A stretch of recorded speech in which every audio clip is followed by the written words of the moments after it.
Buat orang-orang yang antisosial, mungkin kita selama ini menganggapnya bahwa, wah dia sombong, belagu, mentang-mentang anak orang kaya, mentang-mentang anak pejabat, atau karena dia merasa paling pintar, merasa punya banyak keahlian, jadi dia nggak mau main sama kita.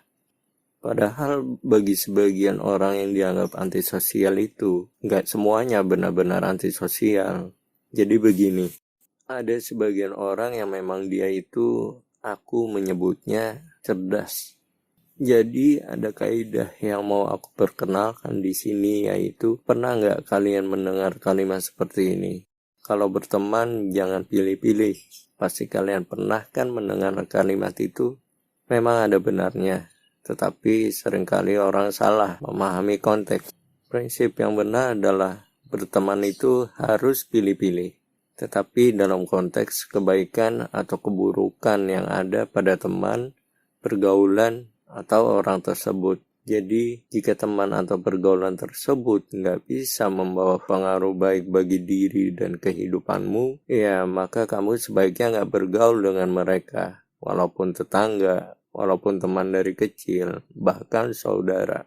Kecuali kamu punya keyakinan kuat untuk membawa pengaruh baik bagi mereka di pergaulan yang kamu anggap buruk. Umumnya saat orang bilang bergaul itu nggak boleh pilih-pilih, itu artinya dalam konteks derajat sosial.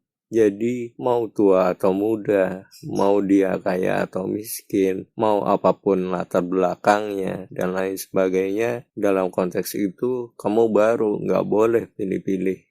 Ada sebagian yang pernah ku dengar juga kalau misalkan di lingkungan pekerjaan nih, kan biasanya ada banyak posisi jabatan, mulai dari security, OB, staff, dan yang lebih tinggi lagi jabatannya.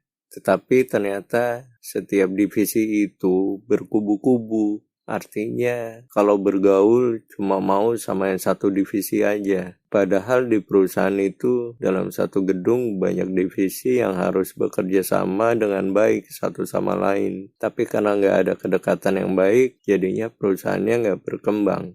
Dan ada juga pergaulan di lingkungan perusahaan yang nggak cukup baik, bahkan nggak sehat. Jadi bergaul nggak boleh pilih-pilih itu dalam konteks derajat sosial. Tetapi pada prinsipnya bergaul itu harus pilih-pilih. Kenapa? Supaya kamu tidak terjebak dalam pergaulan yang buruk, teman yang buruk, atau pengaruh yang buruk, sehingga berpotensi mencelakakan masa depanmu. Memang aku akui ketika misalkan melihat orang yang sukses, ternyata punya track record masa mudanya bandel, bermasalah, gak pinter, gak juara di kelas. Tetapi itu bukan berarti ukuran pasti dan mutlak bahwa, oh kalau mau sukses, berarti masa mudanya harus bandel dulu. Masa mudanya harus liar, bebas, tanpa batas begitu. Tentu bukan. Sehingga ada sebagian orang tua yang membiarkan anaknya bebas tanpa batas. Tetapi malah kecolongan. Misalnya, ada anak perempuan yang hamil di luar nikah, entah pada akhirnya memilih untuk nahan malu atau diaborsi. Atau misalnya kalau ada anak laki-lakinya ada yang kecelakaan karena balapan liar sehingga cacat fisik seumur hidup. Atau misalnya karena pergaulan bebas sampai kena HIV/AIDS.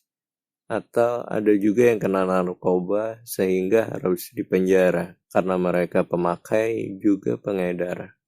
Itu semua kesalahan dari orang tuanya yang salah mendidik. Jadi aku ingin menegaskan di sini bahwa nggak cuma anak mudanya aja, tetapi orang tua juga perlu memperhatikan pergaulan anaknya. Toh juga kalau anak waktu mudanya baik-baik, walaupun di saat dewasanya terkesan biasa-biasa aja, bahkan percepatan kesuksesan di dalam hidupnya tertinggal jauh sama teman-teman sebayanya, itu masih lebih baik.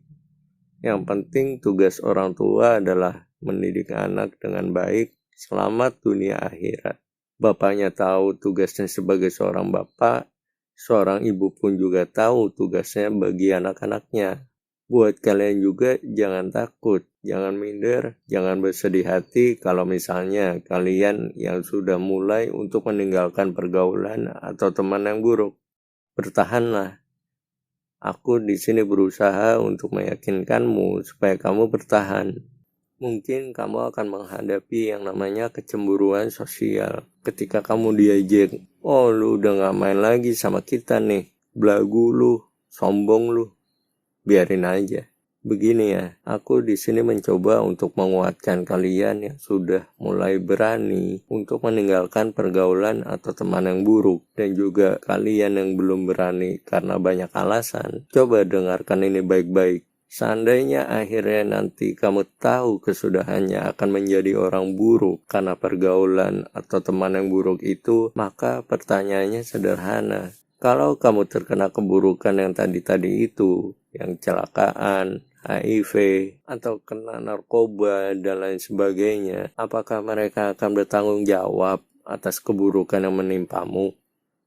Pasti enggak. Pasti mereka akan meninggalkanmu, walaupun ada contoh sebagian orang yang mau peduli sama temannya yang sudah terkena keburukan tadi. Tetap aja, walaupun mereka akhirnya sadar, taubat, kamu tetap rugi.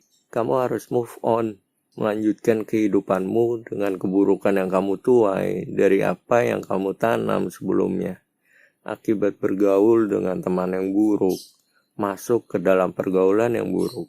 Jadi untukmu yang masih mikir-mikir karena takut dan banyak alasan untuk meninggalkan pergaulan atau teman yang buruk, coba pikirkan, mereka akan tanggung jawab apa enggak sih kalau kamu kenapa-napa? Kan pastinya enggak sama sekali. Ujung-ujungnya siapa yang tanggung jawab?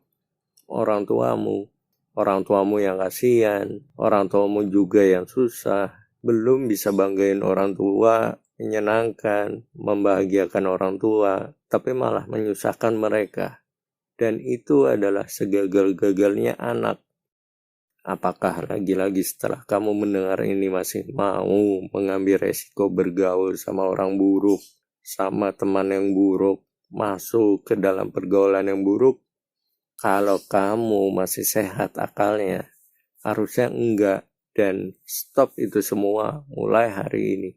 Memang akan gak enak rasanya sendirian, kesepian, merubah haluan yang tadinya suka senang-senang bareng teman, kini harus sendiri, bingung mau ngapain. Tapi itulah proses, istilahnya growing pain, artinya sakitnya orang yang sedang tumbuh.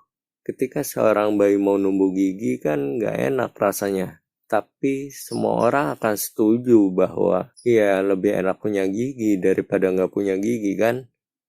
Sama juga untukmu yang sedang berusaha untuk meninggalkan pergaulan atau teman yang buruk itu.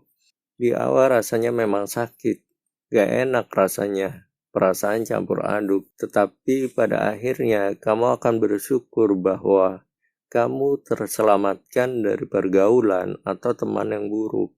Dan ingat ini, kalau di kemudian hari kamu merasa menyesal karena melihat temanmu yang buruk itu lebih sukses, lebih kaya daripada kamu, hartanya lebih banyak, padahal kamu tahu dia pergaulannya buruk, orangnya buruk, maka percayalah itu semua hanya tampilan. Kamu nggak tahu yang sebenarnya hati dan pikiran mereka, apakah mereka senang, bahagia, apakah hidupnya tenang, damai.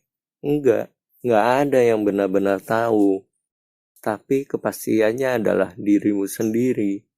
Kalian yang berusaha bertahan di dalam menghindari pergaulan atau teman yang buruk, akan indah rasanya, akan tenang, tentram, damai hidupmu. Walaupun mungkin kamu dinilai oleh orang lain hidupnya biasa-biasa aja. Please, ciptakan kebahagiaanmu sendiri. Jangan menggantungkan kebahagiaanmu kepada orang lain. Itulah sebaik-baiknya prinsip. Maka dengan begitu, kamu akan berdiri kokoh. Gak ada yang mampu mempengaruhimu, bahkan melawanmu. Karena kamu punya kemandirian di dalam prinsip masa mudamu.